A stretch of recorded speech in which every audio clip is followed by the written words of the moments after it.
Hello, how you doing? Welcome to the 5th episode of Haverin.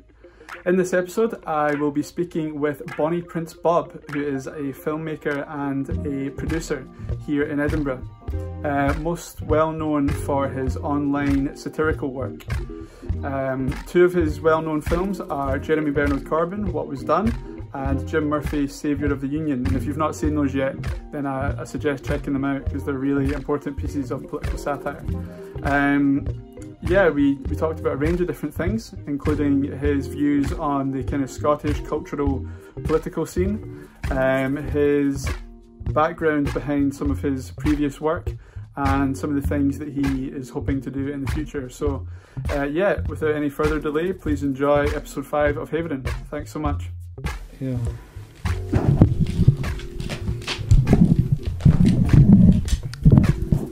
Who's that?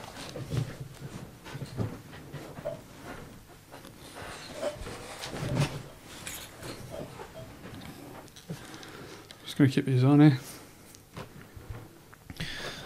Do you like to do your introduction separately? I usually do, aye. Hi there, guys. Hi, how's it going? It's Liam. Hey, Welcome guys. to Haverin. What's up, guys? That's the fucking thing that every cunt says, isn't it? Like, what's up, guys? Welcome to Haverin.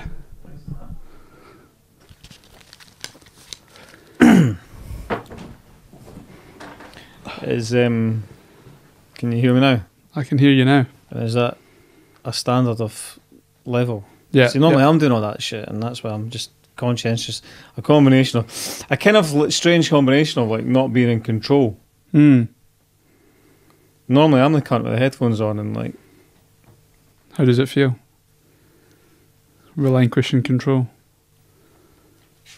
It's good to do now and again. before I got to do that, so I was gonna say something like that. I did that a wee bit last night. That's when shit got pleasant, as I was saying. When I realised that I wasn't in control and that was okay. You've got to let go. Aye, essentially. I want to make sure that I look good. Because people say that to me on Twitter. Can you hear me? You can definitely. It's because I've not got headphones on. No, I can definitely hear you, and I don't want it to. But I to pop. I don't know if I should wear. I shouldn't put them on, should I? I shouldn't put headphones on, no. No, I think you'll be alright. Because that's you see people. You see all the people on the podcast and that they've got headphones. Everyone's wearing headphones. I did that originally. Yeah, me, both me and my guest. Why? Everybody, not everybody needs to wear headphones. I could give you a wanky answer. I think what happens when you're both sitting in headphones is that you're completely cut off from the outside world. That's a wanky answer. So you enter into a space, a transmedial space. Right, fuck off. So what do you have to do, like a welcome to your podcast or something? Depends, because we might have already started. Well, nobody knows when anything happens anymore. Nobody knows that. How do you mean? Well, we could have filmed it. We could have filmed everything that we've done already, and then filmed this bit. Yeah. To make it look like we were kind of just sort of like setting up, but we'd actually already done it. Nobody would know the difference. It's true. Nobody would know the difference. You just edit it one way or another. People fucking. It's easy to pull the wool over people's eyes. I feel my face is fucking burning red. Yeah, it looks bad, man. Is it red? I don't know. I've got sunglasses on. Everything's got a slight. I don't think it's red. Do you mean because of the white balance or something? No, I just mean because I'm fucking roasting. All right, then it's a wee bit cosy in here, right enough. Right, Bonnie Prince Bob. That's me. Thanks for coming on the podcast. How you doing? What do you want? An honest answer? Well, obviously that's what we're here for, I suppose, right? But, I'm not like on some levels I'm doing good. On other levels, no, I'm fucked off, man. I'm not doing very good at all. Really, not particularly.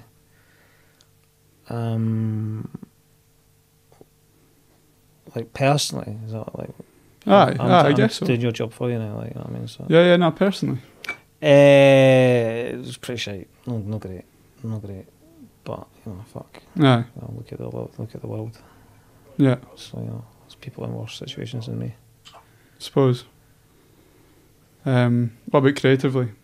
What kind of stuff are you working on just now? I'm kind of frustrated creatively because I haven't got the resources to do the things that I want to do. Mm-hmm. I'll always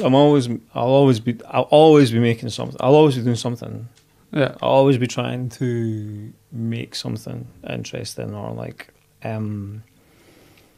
but the level of ability or kind of enthusiasm or otherwise is like definitely determined by other factors. Mm. And that's but like again, that's I'm by no means unique in that situation, and so it's one of the perpetual obstacles that you face when you're an artist, or if you're trying to do something different, or you're trying to,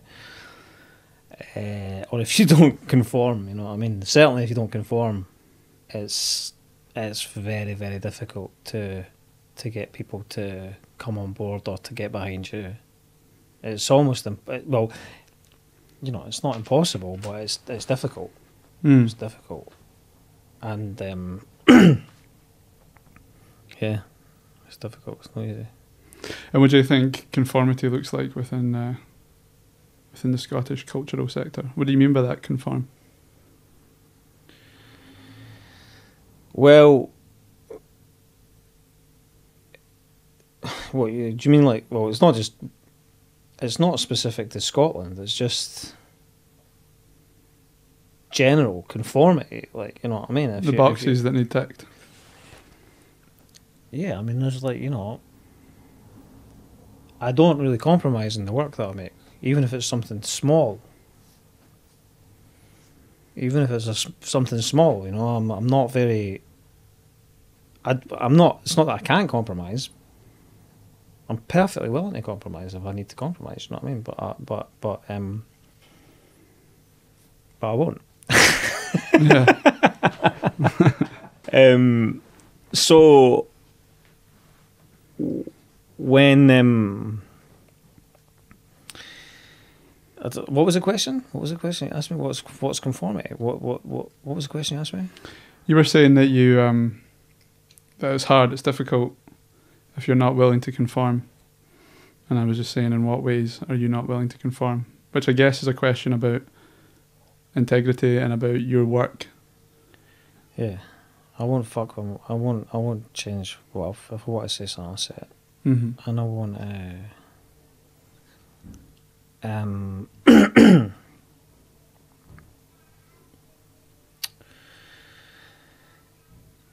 It's difficult. Look, it's difficult in any. It's difficult. It's difficult if you're going to make work that goes against the grain. You know what I mean? That's a shared stress. So if you've got a lot of work on, if you're getting a lot of work and you're an artist or whatever like that, and you're doing really well, you're probably making a load of shit. You're probably making a load of absolute fucking shit that can be easily digested and consumed. So maybe I'm wrong about that, but that's how I experience things. You know. And so the way I came across your work is probably quite similar to quite a few people. Was the Corbyn film, Jeremy Bernard Corbyn, What Was Done? Yeah. Can you speak a bit about that? What do you want to say? What was your motivations for making it? I never wanted to make that film. It's a film I made. I never wanted to make that film. I made that film. It's a fucking weird situation why I made that film. I'm proud of it. I think it's a good piece of work. I think as a demonstration of a skill set, it's a very powerful piece of work. Because I made that film, I had some amazing assistance from some other artists, and the other people that worked on it with me. I mean, there's only really like 4 people, really, I think, really essentially worked on it. And whilst all of them made a phenomenal contribution, and it was a huge amount of work for them as well, it was an unbelievable amount of work for me. To make that film as essentially one person editing that was crazy, man. That was I was doing like 10, 11-hour days for like, and I think in 8 weeks I had 2 days off. I would get up and like, it's just like, it's like Jeremy Corbyn was just in my head the whole time. I was losing the plot, you know what I mean? It was really, really hard. And I made the film because it's a lot of some really strange circumstances as to why I made that film. There are strange circumstances. First of all, the original film that I wanted to make was about Angela Eagle and what's his name? Quite apt. I can't remember his name because no one can remember his name. Owen Smith. When what happened was Corbyn got elected, and then like they try to have like the coup. You know, they kept doing these coups to try and get him. You know, the Blairites and the Labour Party kept trying to sort of like invalidate his election. You know, which is just totally anti-democratic. You know, things aren't democratic anyway. You know what I mean? And democracy is a bit of a farce anyway. You know what I mean? And you know, suddenly you had this kind of appetite for kind of something left as opposed to this kind of horrific kind of neoliberal New Labour thing. And then these fuckers just couldn't stand it. You know what I mean? Folk thinking that their local constituents know who they are past their party representation, you know what I mean, thinking that they're voting for them, you know what I mean, they wouldn't get 2 votes if they tried, you know what I mean, but so they were trying to oust Corbyn with the chicken coup. They called it the chicken coup, you know. Can't mind what that was all about, but basically that's what I wanted to make, was a short piece of satire.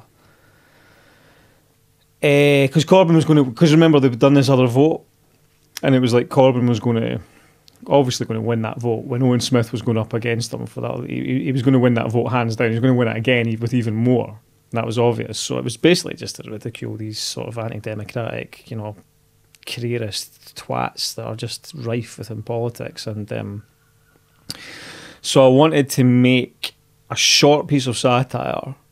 We did I tried to crowdfund to do that.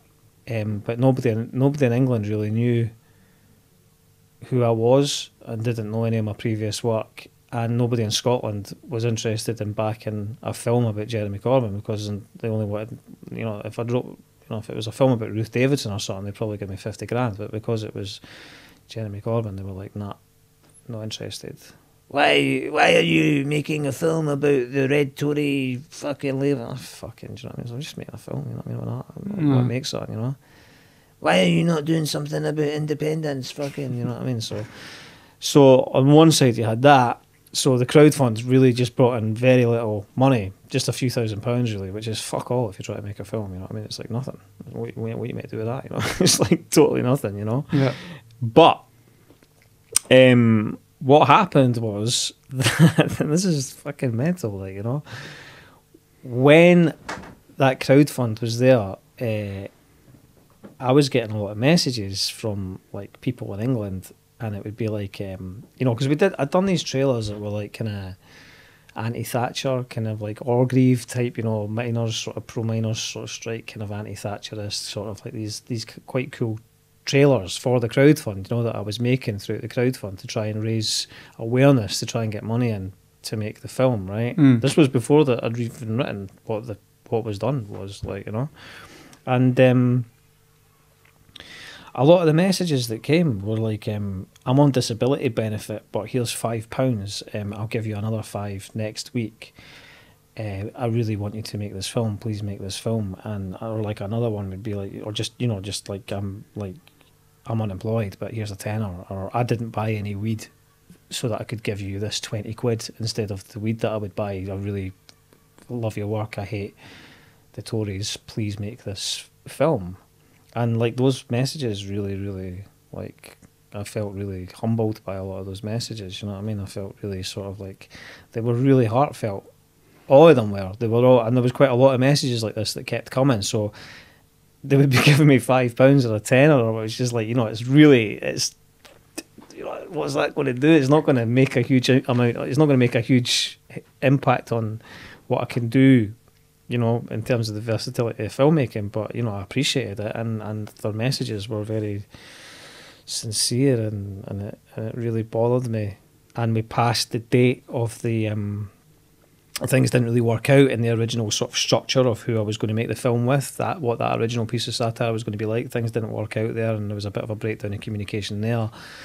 And I was kind of left with a few £1,000, and the date of when that piece that I wanted to make had passed. Like at that Corbyn kind of got elected again, obviously, which he was going to do. So that whole initial sort of thing about the chicken coup or whatever, that became invalid, because it was a kind of time specific thing that I'd wanted to do. It was like, this has to be made within this time period to make it relevant and topical. And once I sort of gathered myself together, it took me a bit of time. It took me quite a few months to kind of like, I was a bit crestfallen because I hadn't been able to do what I'd originally wanted to do. But I was really determined. And I knew in that moment that I was going to have to do something far more ambitious in order to make this concept of a kind of retrospective thing. I knew that I was going to have to go like, fuck, I'm going to have to sort of take in the last, essentially the entire structure of the sort of British political establishment and, post-war onwards, kind of like, kind of war period, post-war onwards. But within it as well, there was... I haven't watched the film for ages, probably not over... I haven't watched it for probably a year or a half or something like that. I haven't watched it, I don't watch it, maybe I watched it when I first made it, I don't watch it, but I know there's some, like, I know I hit a lot of points well, and I also wanted to make some very important points that I just felt had been really omitted from our kind of like accepted history of events. And I've noticed since the film was made that I've noticed a lot more journalists and people picking up some of these issues, especially the notion of kind of like post-war, the things that were provided, all the sort of pomp and circumstance war documentaries, your Dan Snow, like they were down in the trenches and they were doing all these kind of things. They never really talk about the fact that, like, there was a massacre of humanity, in the space of like 20 years, between the First and the Second World War. There was a massacre of humanity, this complete and utter, it's just this, human dispensary for the fucking establishment. Do you know what I mean? And the populace had had enough. And when they came back from the Second World War, they were like, nah.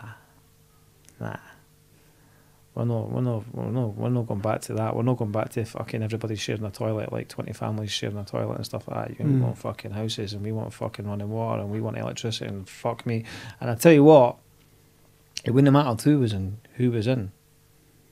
I mean, the Tories got ousted, but it wouldn't have mattered. It was known within the establishment that, like, we better do something here, or it would have been curtains for Westminster, for the entire establishment, and gradually, as the years sort of went past, they've just took everything back, and then you've got to the sort of Thatcher period, and it's just become a sort of like orgy of kind of nepotistic kind of for the rich, kind of like feasting on whatever they can claim, that they can find that's left to appropriate and sell off, or assets sell for them for their own ends, And essentially, we're pretty much back to that period, kind of pre-war almost. Where we've got fuck all and they've got everything.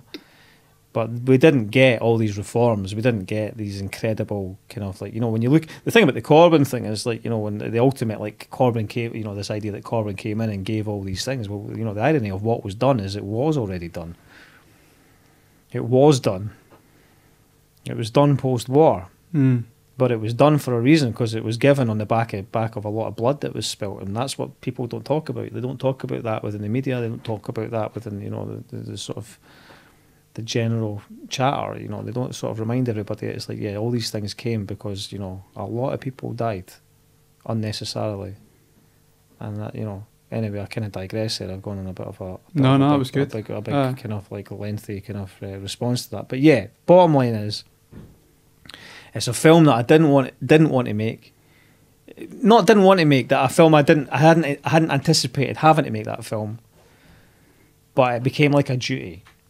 I felt like I had a duty to make that film, and I made that film for those people who were so, you know, impassioned about wanting me to make something that was going to chime with their politics and kind of give them a sense of give them something. Do you know what I mean? You know, for their £5 or their £10, or you know what I mean. That's what they got in return, really. Do you know what I mean? So it was for those people that I made that film. You know what I mean?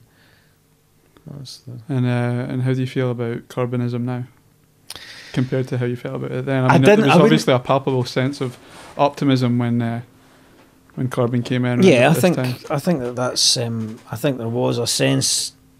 You know, ultimately, you can get.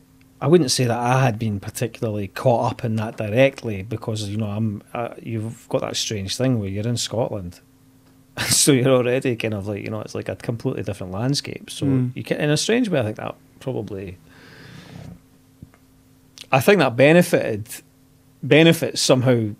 I think that benefits a lot of political observation, really, in some ways, as tedious as I find Scottish politics and Scottish culture at the minute. Which, I mean, and believe you me, I find it insufferable. But it was kind of changed in so many ways through that referendum thing that there's just a sort of objective cynicism or something like that that exists there, and maybe you can kind of look at things in a slightly more detached way. So I was never caught up in Corbynism in the way that it exists, and I think he's probably quite an admirable guy in many ways, you know what I mean, which is unique in politics. So I think that's, and I think that, you know, let's given the playing field, you know what I mean, he is the most left-wing person that's within the sort of potentiality of actually being able to maybe occupy that very restricted position of power, you know what I mean, whatever that means these days, you know what I mean. To me, it's such a disjointed concept. But I like the fact that, you know, the film itself is loved, like really, really, really, like, you know, loved, and that's an amazing thing. That's a beautiful thing to have people so, like, you know, just, and there is a lot of hope in the film. You know, there's you know, there's scathing kind of satire and humour, but there is a sense of hope there, and, you know, it's like as a filmmaker, that's a nice thing to be able to do, you know, in your story arc or something. Do you know what I mean? And you're like, right, okay, you know, and then end it on a sort of, you know, but it is fiction, like, it's of the most skewed, weird way, you know what I mean, as well, you know what I mean? So it's fiction, you know. I guess one of the dilemmas with Corbyn is that one of the things that was so great about him is that he wasn't a politician. So having to become the leader of one of the biggest political party in Europe, you can't not become the thing that he was the antithesis to before. I think that's absolutely correct. I think that's perfectly correct way of looking at it as well. And I think as well, you know, it's like, look, the thing is, I mean, it's like the whole thing is a farce. You know, party politics is a farce. The whole thing is a joke. The way that things are structured, but nevertheless, it's like, you know, it's like still. You know, he's been monstered, abused, derided, you know, traduced, kind of like, you know, and that's wrong, like, you know what I mean? It doesn't, you know, he's just because he's the leader of the opposition, and it's like, is he a threat? Yes, he is a threat. Of course, he's a threat. He's a threat to the established way that things are, and so yeah, I mean, you know, it's, you know, there's lots of things about him as an individual that are painful, and he's pretty, you know, he's like genuinely, like, you know, quite a painful character in some ways, you know what I mean, and he's taught his oratory skills have got better, his like orations got better, but initially that was almost unwatchable, you know. He'd always add an extra sentence at the end, and you were like, shut the fuck up, just say your thing, you know what I mean. He's not a great speaker, but like you say, I think there's an element that's like, you know, he never was going to be the leader of his party. And, you know, there's reasons, you know, and people have pinned their hope on him. They've pinned it, you know, and that Corbyn is a manifestation of desperation above all else, you know what I mean? Is a sort of desperate, like, look, you know, a sense that people who are left inclined, or, you know what I mean, from a traditional left background or otherwise, you know what I mean? They do know, they do understand, like, you know, quite what's actually been taken away. You know, and how subjugated people are and stuff like that. So, you know, there's, you know, I don't know, you know what I mean, but it's like there's a sense of I see Corbynism as a sort of, there's a lot of desperation there, you know, and I have a lot of sympathy for that. I have a huge amount of sympathy for that, definitely. I definitely have a lot of sympathy for that, yeah. So the Corbyn film came about during the era of Corbynism, or whatever you want to call it. The Jim Murphy film. Sorry, just one more thing. It's like the Corbyn film came about, just to clarify, actually, the Corbyn film came about because of the ludicrous, because he just arrived on the scene, right? And it was like, hey, all right, we've got this old codger that's like a lefty, and he's gonna, you know what I mean? And then the abuse started on the media towards him, and that's why the film was made, because the film, you know, the sort of the genesis of the film came from that sort of it was so outrageous. It was almost like, you know, we had experienced it during the indie ref thing, the level of viciousness that the media and the press will go to, you know what I mean? When you're essentially, you know, it's essentially just the Citizen Kane agendas, you know what I mean? It's just like the agendas of like some individual cunt. Fucking, like, you know, just spread that, like permeate that into the fucking every corner, nook and cranny of the culture and society. You know, some twisted fuck's idea of something, do you know what I mean? It suddenly becomes like a perpetual news story and all the rest of it. And then it was happening to Corbyn, and you're kind of going like, man, that's just ridiculous, you know what I mean? And it's like, it's not that I had some sort of like, you know, how dare they say this about Jeremy? It was just like, this is just bullshit, and it's just fucking wrong. It's morally wrong, and it's ethically wrong, right? It's just wrong. It's bullying.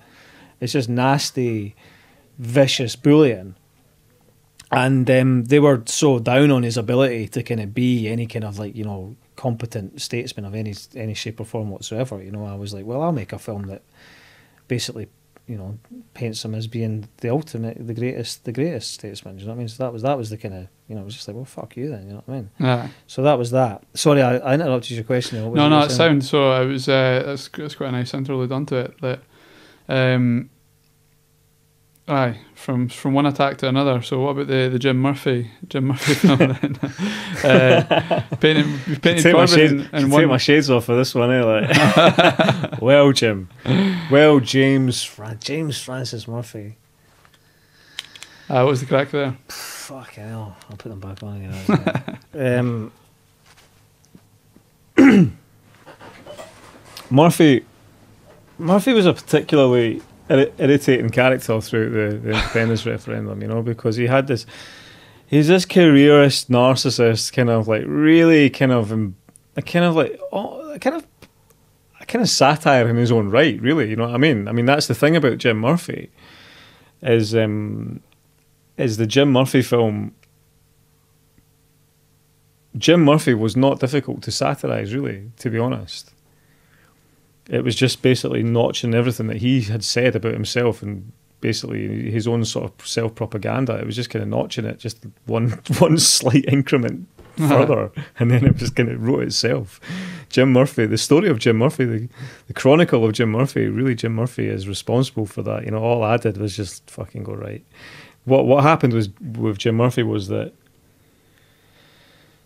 he was just a kind of really pathetic character, really a pathetic example of what politics has become, and a kind of superficial, nauseating careerist, and kind of condescending, and kind of just his egotism was just so on display.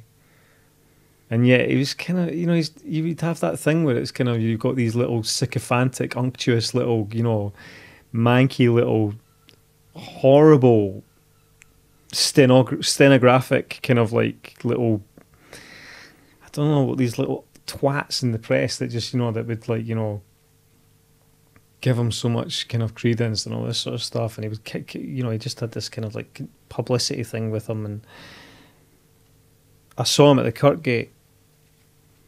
I was going past at the Kirkgate, and he was there, and he was doing his thing on the iron brew crates, you know, and he was like talking at the crowd, and it was full of plants and stuff, you know what I mean? And it was like I was speaking to some guy, and he was trying to tell me disinformation, and I was thinking, like, you're just a fucking plant, you're one of his mates, you know what I mean? It was like, it was really just, it was like snake oil stuff. It was just total, like, you know, bread and butter, crappy, taking the politics to the people and that, do you know what I mean? It was fucking nonsense, and he just really got on my tits, really, basically, and I just found him a particularly dislikable character.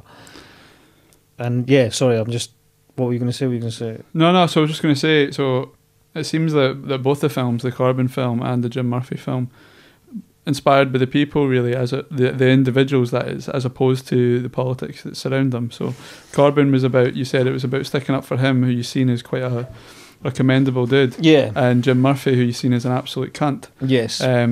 Rather than one being about Corbynism, or in the Jim Murphy sense, that how much was the independence debate? The independence debate was there because I had voted yes, because at that point the drive for the yes vote 2014 and what that was at that point, especially with what we had from Westminster and what we've continued to have, really, I suppose, you know what I mean? It's like at that point it was a real kind of statement. It was a sort of voting yes was a kind of vote for democracy in a lot of ways. Oh, for sure. It was a real kind of statement of like, and whatever I think about the SNP or whatever, I think about what Scottish independence is culturally or otherwise.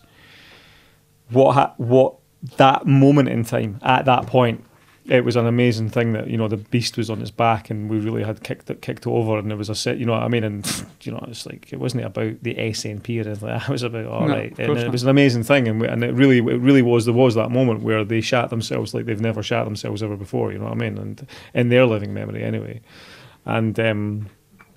and rightly so, you know what I mean, because they're all a bunch of charlatans, you know what I mean, and none of them really know what they're doing in any of these parties, you know what I mean, in any of them, So it was a moment of kind of like people power that was brilliant, and anybody who was on the right side of that, which was the yes side, will have known that, will have experienced that to one extent or another. So there was, what happened was, because it was post, I didn't really get involved in the indie ref itself. There was loads of like, ardent campaigners and, like even if it was like your National Collective and all these kind of people, I have a lot of sympathy with these people, you know what I mean? They lived it and they breathed it and they put their heart and soul into it, whatever class they came from, whatever sort of social background they came from, the people that really believed in it and really went for it. And like, I have a huge amount of respect for people that did that, you know what I mean? And you had all those radical independence people like that were going out into schemes and getting everybody mobilised, and like there was loads and loads. There was that participatory aspect of it was phenomenal. This is what it trades on post event, and they shouldn't be allowed to think that it's a kind of, I have to think about this a wee bit, but it's kind of like, it's almost like that kind of, what happened there to the point of impact, if you like, was genuine, but you don't get to trade on that post that event. That's not there now. You don't get to just go, it's an inclusive thing. It's like, nah. You don't speak for these people now, you know what I mean? Maybe at the time there was a collective sense of moving towards something at that point. But everything's transient and things are different. But that's another question. But the point being this, it's a question I'm going to come to, by the way. All right. Well, here's what I'm saying. Right, is that what I'm saying is that it was a vote for democracy, and Murphy was an opponent of that because the Labour Party, even like staring at the iceberg in the face, you know what I mean? They were still Scottish Labour were completely and utterly so condescending to the actual electorate in terms of what they thought. Like, the idea, like everybody knew months before, like, tell you what, pal, when the 2015 elections come in, like, you are fucking getting it, like, and they somehow, that arrogance of that position, that they still somehow thought, well, I'll keep my seat, I got 20,000 votes, and there's a big swing to change. It's like every one of you is getting fucked. I'm surprised Murray or whatever, just by the skin of his teeth, thanks to Edinburgh Morningside or whatever, you know what I mean, like keeping him in there. But they all should have gone, like, you know what I mean, every last one of them should have gone, like, And I think what happened was the Murphy film was a funny one because Norrie Harmon, like I say, I had nothing really to do with the independence referendum apart from voting yes and kind of showing solidarity with that and believing in that, and yeah, I mean, I got enthralled by it towards that final period, but I hadn't been a campaigner or an activist or anything like that, and you felt that real inertia and that sort of vacuum, the life sucked out of everybody post IndieRef, you know what I mean, that post event. And I had gone to Jamaica at the end of 2014, and I was in Jamaica and I was working with some artists and doing some stuff there. I was kind of a bit fucked to the head, to be honest. But every day I was I was waking up and thinking of Jim Murphy when I was in Jamaica. It was like palm trees and like fucking spliff, and I was still drinking back then, so like Ray Nephew and the whole bit, and reggae and working with these dudes, and I was thinking of Jim Murphy all the time, and I was just like, how is this fucking horrible, annoying cunt invading this paradise, like, you know what I mean, this Caribbean sort of paradise. And I came back, and Norrie Harmon and I had discussed this idea. We were going to do this elaborate kind of, because obviously the 2015 election was going to come up, and we were going to go, right, well, we need to give it tight to Scottish Labour, like, you know what I mean, we need to do something like to just, like, you know, to demonstrate like the sense of like contempt that they deservedly were receiving post IndieRef, you know what I mean, and pre-election, just to let them know, like, you know, your politics are in your arse and you're a bunch of fucking cunts, you know what I mean. So we had this elaborate kind of idea of this kind of like public sort of theatre thing that we were going to do, where we were going to like bring, I think, you know you had these like prisoner carts back in the medieval sort of times, you know, like bring the prisoner, you know what I mean, and we were going to like wheel one of these kind of like wooden fucking prisoner carts with the bars and that in, and do this kind of public kind of you know, this public theatre kind of like in the towns, you know, take it around the towns, and we would take out the prisoner, and the prisoner would be like the symbolic kind of red rose of Scottish Labour, and then we were going to like, decapitate the fucking rose, like, you know what I mean, in this kind of like very elaborate, like, me and Norrie were talking about this, like, you know, like right, we'll build the prisoner thing, we'll make the guillotine and all that, and I'll fucking dress up as the executioner or the sort of the minister to read it, and then I was like, Norrie, fuck this, man, like, what's with that? I was like, do you know what I mean, like, we've not got the loot or the, like, what is this all about, you know? But the thing with Norrie is Norrie is just like one of the greatest artists in Scotland, really, do you know what I mean, as a painter, you know what I mean, and as a visual artist, you know, I think he probably is, like, you know, he really, I don't know why his work is not just adorned, like, you know, on the walls of the biggest galleries ever. I mean, he's just a genius, you know. But he's also a master with Photoshop, and he started doing all these mad Photoshops of Murphy. That were just, I was just pissing myself laughing, you know what I mean. He kept showing me, he was in Leeds at the time. He kept sending me these fucking pictures of Murphy, you know, compromising situations with Murphy and stuff. But he started to put them into his Renaissance kind of images and stuff, and that's when I said, right, now I know what we can do here. I know how we can do this, and I felt good because I was like, once I decided I was going to kind of do it about him, I was like, I'm going to get you. It's like, I'm going to get you, James Francis. Like, I'm going to fucking do you like you've never been fucking done before, like, you know what I mean? And I did, and it was like a 15 minutes, like, I don't know, it was like 13 minutes or something, but it's an evisceration, like, you know what I mean? It's a fucking... But like I say, a lot of the stuff, I think there's a line, like, you know, I haven't watched that for a long time as well, but it's like kind of, he slept in a shoebox and bathed in the Clyde or something like that, you know? Aye. But he said that he slept in a drawer, like, you know, he was like, I slept in a drawer, you know what I mean? And you're like, listen to this prick, like, you know what I mean? Like, yeah, when I was a wee boy and I was kept in a drawer, like, you know what I mean, brought out for breakfast, and, you know what I mean? Like, fucking shut up, you fucking twat, you know what I mean? And that was just indicative, and continues to be indicative of the type of shit that politicians will say, do you know what I mean? Because it's just such an embarrassing job, like, you know what I mean? The sort of willful degradation of any sort of intelligence that you're just willing to say anything, do you know what I mean? So there's something particularly fucking egregious about that as well. There's something particularly egregious about that as well, like, it's all very well fucking hating the Tories for being posh wankers, but when somebody like Murphy is supposedly representing more working class, definitely. But again, you know, indicative of what that sort of Blairite wing of the Labour Party is, and especially in Scotland, you know what I mean. I mean, we really had, you know, Scottish Labour are really the reason why the independence thing never happened, really, I suppose. I think, you know, once the dust settled and you think about it, and if it ever sort of occurs to you, it's like, why didn't that happen? It's like, well, really, it didn't happen massively because of these individuals, you know what I mean? And where are they now? Where are, you know, they were non-entities to begin with, and they're non-entities now, you know what I mean? That's what they are. They're careerists and non-entities, and they don't have, there's not a political acumen amongst them, you know, there's not any vision amongst them. They'll all be working for NGOs or companies or whatever, they'll all have comfortable jobs, you know what I mean, somewhere or other, do you know what I mean? But it's a gravy train, you know what I mean? And that's the thing that's like, I do agree with you with that, you know what I mean? It's like, listen, the Tories have always been cunts. That's what they are. They are cunts. That's what they are. 100% cunt. Like, you know what I mean? There's nothing to delineate between the fucking country and what a Tory is, you know. But, you know, the roots of the Labour Party are, you know, there is integrity there, and it's disgusting, really, you know what I mean, what these people did and how they are, and they continue to exist, you know. They continue to exist in a big way still. You know, like, yeah, I was going to ask you about that. Like, what now for both kind of the left in terms of Corbynism and the independence movement? Like, how do you feel about both of those things at present? You're asking me these political fucking questions, aren't you? Like, right into what's with all this fucking politics, eh? Like, I mean, fucking art and fucking film.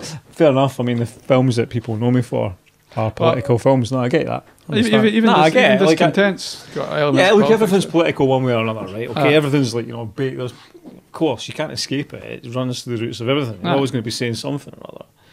These are complex questions, and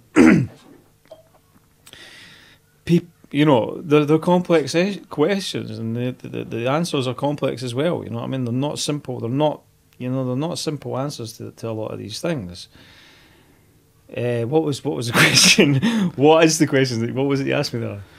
Just if you can see a way back for, well, I think Corbynism and the independence kind of thing. These are different. They're different things, aren't they? Aye, but they're both. You could argue that they both peaked, and that there's a kind of an afterglow that's not obviously not what it was, and that being left wing in Scotland, there's a kind of denial. There's a denial within all of these political structures about the sort of the fundamentals of what neoliberalism is and what fucking consumer capitalism is, or capitalist realism, as Mark Fisher would refer to it as, or these kind of things. You know, there's a sort of denial as to the fact that within that there's this other thing going on.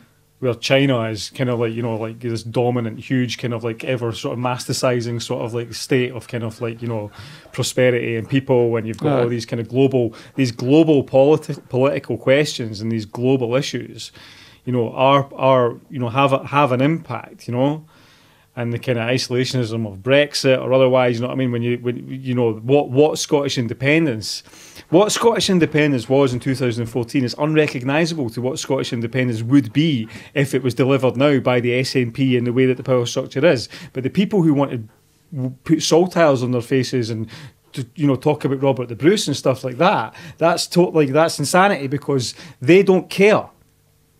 They just want independence. They'll say it. Independence above all else. Doesn't matter. That's fine. Independence. We'll get our independence. And it was like, mate, you're mental. You are fucking mental. I'll deliver your independence, says the guy that looks just like the bank manager that fucking tanned the bank in fucking 2008. I'll be the chap to give you your independence. Oh, certainly, Mr. Scottish man, I'll give you your independence. Oh, yes, we believe in independence. You'll be on bread and water, but we'll give you your fucking independence. You know what I mean? And that's the reality of it. Like, you know, the people that are actively going to be in positions of, like, you know, potentially if there was, I mean, I don't buy it at the minute. People say that the appetites, never mind what the, you know, these sort of like optic appetites of kind of saltires and stuff, like, you know, the reality of there being like an actual a vote underlying that people are actually going to go out and actually like put the numbers down and actually swing it if that happened. Well, first of all, there's a lot of obstacles to cross to get even into the position of doing that. You know, there's a lot of party politics going on at the minute, and I'm pretty cynical about party politics. So independence as a concept is a positive thing for Scotland, I think, you know, to break free from the absolute anachronistic kind of, you know, clandestine fuckhole that Westminster is. But it doesn't, you know, under the stewardship of what the SNP or something like that, you know what I mean, as it is. But it's not going to happen like that. I just don't buy that at all. I just don't believe it at all. I don't believe it. You know, we're subject to a lot of PR. A lot of PR, you know, and it's pretty difficult to have to sort of like endure that, you know what I mean. But then at the heart of it as well, you know, is like yes, I'm scathing about a lot of that stuff, but there's a lot of, these people, they're not bad people, the people that go out and march and stuff like that, I mean, they're not bad people, they have a belief and all the rest of it, but that is, that's fucking go to church. Go to fucking church. Do you know what I mean? Go to fucking church, because that's not what fucking actual politics or history, tells us, These are, you've got to take more responsibility and educate yourself. You've got to recognise more where your responsibility starts. You don't just defer to that alien, whatever his name is, that goes to the European Parliament, or defer to your MPs. Why? Why defer to your MPs? These people aren't more learned. Most often of the time they're not. Look at Ross Thompson. Kind of like an embryo in a man's body, like feeling its way around the place. It's like been given positions of fucking authority. It's what the fuck is that? It's just embarrassing. So your more recent work, Discontent, is kind of you can see a clear delineation from your previous stuff, the Jim Murphy and the What Was Done. I mean, they're still political, but they're different in style. You seem to be trying a few new things. Well, Discontent, and what I do with Discontent is kind of like, I would like to be more, sort of explore the more kind of indulgent artistic side of what I would like to do, what I mean, visually or sonically or otherwise, It's like, I think, there's always going to be political elements run through my work, and I would like, there's more ambitious type of projects that I would like to realise. I've written an entire TV series that I got some support funding from BBC Scotland, and then they just fucking rejected it because they shat themselves because they're fucking a bunch of stupid cunts, basically. But I'm still trying to get that picked up elsewhere, and that is a kind of I think it's great. It's a very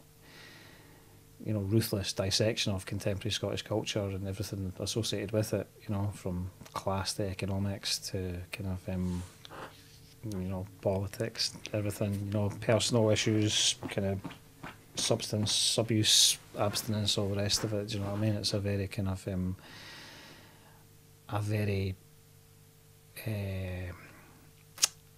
weighty kind of how do I put it? It's there's a lot of elements to it, and I don't think that I've missed a trick with any of them, to be honest. So, but it's kind of it's actually too good for them. It's beyond the sort of the output that they put out. It's kind of so cringeworthy and terrible. And is this BBC Scotland? Yeah, I mean, it's just embarrassing. It's BBC Glasgow, you know what I mean? And you look at the output that they put out, and it's just kind of, it's almost like, it's like a parallel fucking universe. You're going like, this is just condescending pish, you know what I mean? It's drivel, total drivel, and it's just embarrassing, really. Do you know what I mean? But that's just indicative of where we are culturally as well. Do you know what I mean? We're in such a sort of stagnant period where you've got on, you've kind of, it's just a very difficult time to be an artist, I think, people, I think it is anyway. To operate within those mediums anyway, which is why what you're doing with Discontent is interesting, because it's discontent. So it's anti-content. It's anti-content. Yeah, totally, yeah. And it's still, unashamedly anti-content. Yeah, and it's outside that medium. It's very much it's made for the internet. It's for YouTube. It's not for BBC. No, that's deliberately not, so. No, definitely, totally. So why do you feel the drive to still to do stuff that fits more within the cosy confines of something that would be on BBC? I didn't make something to fit within the cosy confines. I made something to give them the opportunity to do something truly ambitious. Right. I made, they've got this new channel, so they kind of said to me, like, we've got this new channel and we want to be ambitious. I was like, okay, then be ambitious then. So I wrote and I created something that is, like, genuinely ambitious. Like, this is fucking next level.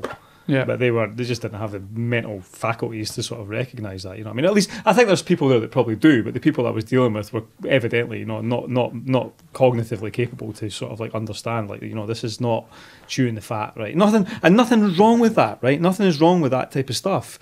It's some of it is just sublime comedy, brilliant stuff. You know what I mean? I would never kind of suggest that, you know, it's sort of sanctimonious, kind of like, I'm going to make something that's infinitely better than this or whatever that is. It's just that, look, but there comes a point where it's like there's a lot of repetition here, and we're talking, this is like years and years and years of very similar output of similar types of sort of very sort of narrow caricatures that are kind of like, you know, continually kind of fed and cultivated. And I'm from Edinburgh, and Edinburgh's a different city from Glasgow, and most people in Edinburgh will sort of agree with me, you know what I mean? It's like, we don't relate to that. Aye. I don't relate to that. You're from Edinburgh. Do you really? Can you relate to that? All of that stuff? No, because it's very Ouija centric. It's a culture, and it's a rich culture, but it's a very much a thing for there. Yeah. And I can't really relate to. I don't fucking really get. No, that. I understand. I don't understand that shit. I don't try to either. Like it's dying. Like I don't know what the viewing figures are for. Well, BBC it's Scotland, whether, but not, even if it's just but even if it's just for that, whatever that, you know, that channel is probably designed to fail. You know what I mean? That's probably the case of it. But nevertheless, you know, you look at this global. I mean, I don't even have a fucking TV, but you know, you see stuff or you see what's there or whatever. Do you know what I mean? And you look at this kind of like the ambition of global television with these huge cable networks and stuff, and this stuff that comes out, and some of it's phenomenal. You know, you look at like guys like there's this guy Terence Nance, who's this guy who does this thing called Random Acts of Flyness, which is fucking incredible. It's very black, you know what I mean? But it's, you know, it's like an entire black cast and crew and production team and everything. Do you know what I mean? And that's very goes up against the political situation in the US at the minute.